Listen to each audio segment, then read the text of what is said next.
like the right-wing conservatives putting all the onus on the victim. He was saying these folks don't have education, they don't have, and we just locking them up and locking them up and locking.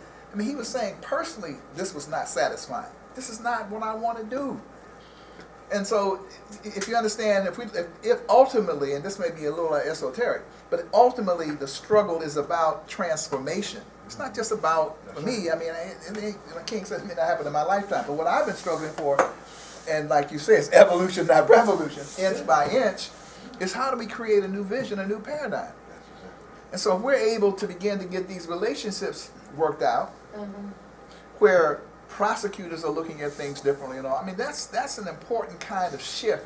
So we wanted to see whether or not, is it possible that Pittsburgh may look, and now we're going to the meeting tomorrow night, we'll see what they're wanting to say, and they seem to think, one of the concerns was, and I initially thought that the program was one where first-time offenders, if they were 18, 19, 20, whatever they were diverted. And we could also tailor the program to say that that's what we want, because we want people never ever to have a record in the first place. What we saw in Seattle was many people who were multiple offenders. And they had long rap sheets, many of them. But this program was now operating in a certain kind of way. I heard Courtney, I listened carefully, I heard him define an area. He gave a geographical area in terms of a pilot project. You kind of laid that out. The other thing I have to say, though, to be candid, because black people are not valued the same way. Belltown, it was a gentrifying area, right? And by it being a gentrified area, there was a lot of complaints coming by the incoming people, so forth and so on, about the drug loose and so forth and so on. That also pushed them, I got to put this on the table. I mean, because, see, it may not be the same sentiment, you see what I'm saying, if the areas where we're talking about, and it's all black people. Because black life is not valued the same way. I mean, it may be, but I'm just saying that we have to put that on the table, because that may be a challenge, because it's like Reverend Willie Wilson telling me over in Southeast now where his church is, where they're getting ready to build the, whatever that thing is over there, the security center, or whatever that is, Homeland Security Center. Homeland Security. Homeland Security Center. He told us a story now where, a couple of white couples coming in now, the police are literally escorting white people to the subway station. They are. But that's what I'm saying. That's white life versus black life. So I got to be honest, that would worry me a little bit. But that does not deter me from saying that it seems to me we ought to try. Now, I think the idea would be, and we have to figure out the next steps, but it seems to me if we came up, however we did it, with a proposal that we have a series of stakeholders, and I think the first level of it is through various groups who are in this Justice Collaborative, which means we may have to have another session, who the 15, 20, 25 organs, whatever are here, first embrace it, number one. That the DC Justice Collaborative is on record saying we want to do this, right? Number one. Then we figure out then who are the other players that we ought to move to, and we come up with a plan. Then it seems to me what we would do is we would go to OSF and say, look, we're ready to move on this. Are you prepared to put up some initial seed money, if we got all the pieces in place, to help move this along? Because we know that absent that seed money, and then they may also say, well, there's a local corporation, the impact bonds, there may be a match. You see what I'm saying? That's how it could potentially play out.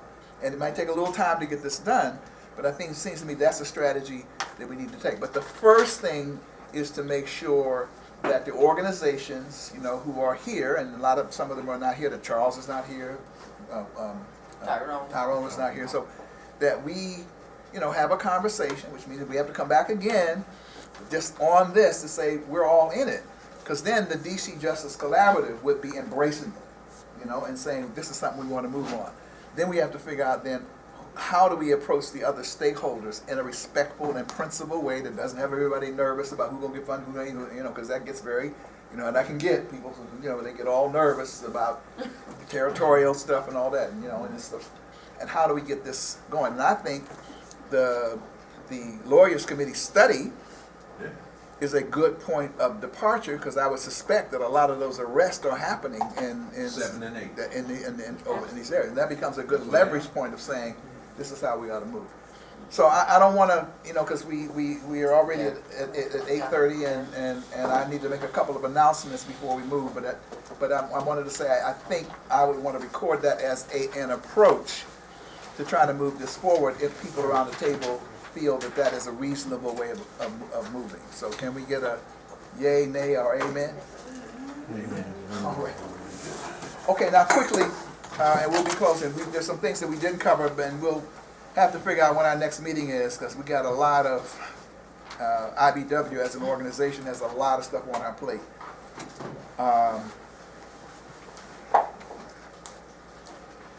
However, during the course of the year, we saw Andrea James. She was here. And on June 21st is the Free Her Rally. And this is going to be a focus on incarcerated women, the majority of whom are women of color. And we've been working with her to try to support this effort. She's trying to get 10,000 people out. She's trying to get 200 buses from around the country. That may or may not happen, but we should try to figure out, can we figure out a strategy between Baltimore and this immediate area? Can we turn out, particularly with women's organizations? I want to try to hook up with the national, I got the card in my National Council of Negro Women. I want to hook up with Melanie with the Black Women's Roundtable, because I think if women really get behind this, frankly, I mean, with the links and all these different organizations, I think they could turn out, you know, and this is going to be a women-centered thing. We are supporting it. We're supporting it with IBW. They've asked us, you know, to endorse it. Who would support? We said Roz is going to be it, because we ain't asking for no speakership and stuff. But they asked us, so Roz would represent IBW and so forth, or somebody else from our board for that matter.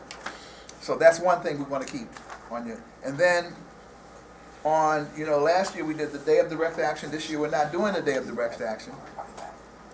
We're going to, on June 17th, at a location yet to be determined, we want to host a African American summit, a summit on drug and criminal justice policy reform. And the purpose for that will be to kind of present an update, you know, what is happening, how things ought to be moving, and we think we have a commitment from Mark Morial, president of the Urban League, who's also the principal convener, and I say there are three co-conveners, but he's the one who's really been convening and running the African American convening, it's called. And it's about 50, 60 black organizations that are associated with that. And so, and he also has been doing some job stuff, and re-entry is a part of it. So he said he's gonna like report on that, and he's gonna be there for it. I'm gonna try to see, can we get Michelle Alexander to come as well? I mean, I don't have it yet, but we're gonna try to lobby to see whether she will come as well. And then we would be hosting, the DC Justice Collaborative would be helping to host that leadership meeting. And we want to do that so that organizations kind of know what's happening, what's going on with this drug policy reform stuff, how is it moving, where are the gaps, how can we move it faster. And I got to say, and Don is going to be working with Sister Nkechi on this, we're getting ready to do a report card on Obama. And no, but this report card is largely going to be a pretty positive report card. Because, you know, the Day of Direct Action, we was in as, you know, we were hitting them. But see, the other side of it is you don't hit for the sake of hitting, you hit because you think there's something that needs to be done. If something is being done positive, you need to say that something is being done positive. You can say, I think you need to do more, but you ought to say at least this has been done. And I got to say, Eric Holder has been on a roll. Now, he ain't doing revolutionary things, but just the signal from that bully pulpit saying about formerly incarcerated persons that are talking about, you know, the whole question of parole and sentencing and all those kinds of issues, that sets a certain tone, right? And so we have to, and so we're going to do a report card in which we lay it on the website and say these are the things that we think have been done. This is what remains to be done. And one of the things we think remains to be done is we still need economic development. We still need investment in our communities, because absent that, we still are going to be in serious trouble. So those are two things moving forward that we hope, you know, will be reported out, that we hope people will help move on. And I guess the final thing is, and we'll try to set the meeting up far enough in ahead that you know, we'll be able to work to bring the fullest possible number of people out, you know, for the next Justice Collaborative meeting. Now, in the interim, we still may have to come back because we want to be able to brief folk on what we just heard. I mean, there's some key people, you know, who are not here tonight who need to hear this, because I think it is important to try to get folks to say we heard it. You know, Courtney, you and Ron went, y'all critiqued it and so forth, a sense that we ought to move forward with this so that we can say, therefore, that this group representing these organizations are down with the program, because that way that gives us some leverage and some strength you know, to move forward. So, Roz, anything else for the good of the order? Yes?